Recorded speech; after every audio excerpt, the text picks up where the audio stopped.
This channel is supported by TrueFire. TrueFire is an online library of lessons from some of my favourite players. There's thousands of lessons on there. You can use the promo code JNC40 to get 40% off of any of their courses.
The year is 2024, and I think it's actually the case now that pretty much if you're going to be a serious guitarist, that you need to be using some form of digital modeling, or at least be comfortable with it. Now, there is a certain amount of pushback against this from real tone purists and people that kind of have had bad experiences with modeling, or people that want to preserve, you know, the history of amps and stuff like that, which I totally get. But it's actually not quite what it's like gigging in the real world in 2024. If you're Joe Bonamassa, maybe you'll get away with it. If you're Matt Schofield, if you're Robin Ford, if you're Eric Johnson.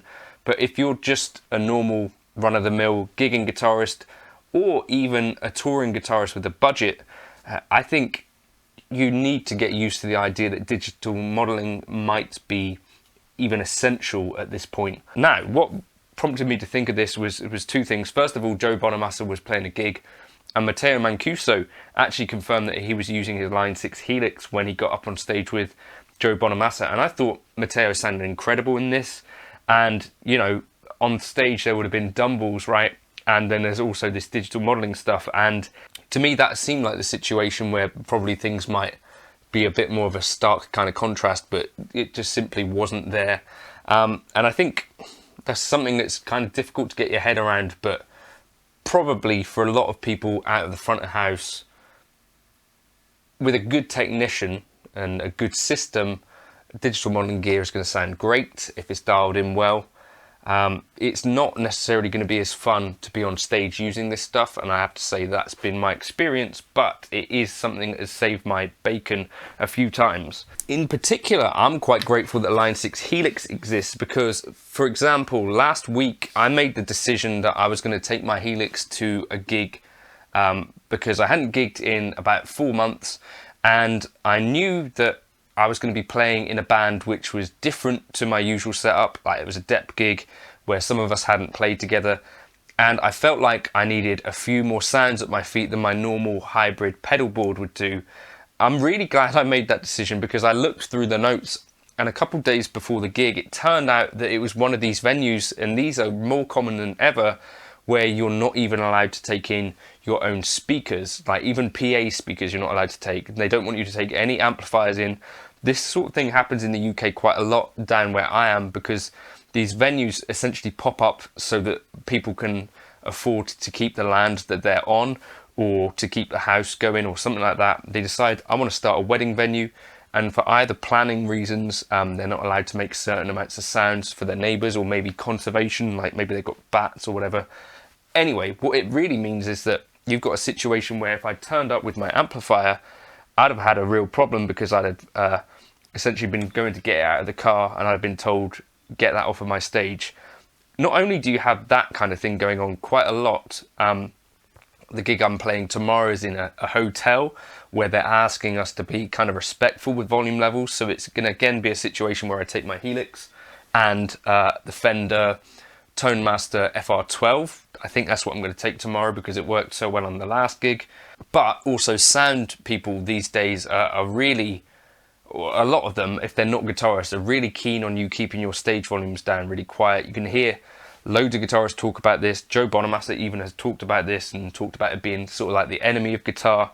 Rob Harris, who tours with Jamiroquai and a couple of other bands, has, you know, in certain circumstances said that, you know, the lead singer wants the stage volume down at a certain level. You know, turning up with a Marshall valve amp these days, I think, is almost guaranteed to get you kicked off of a lot of gigs.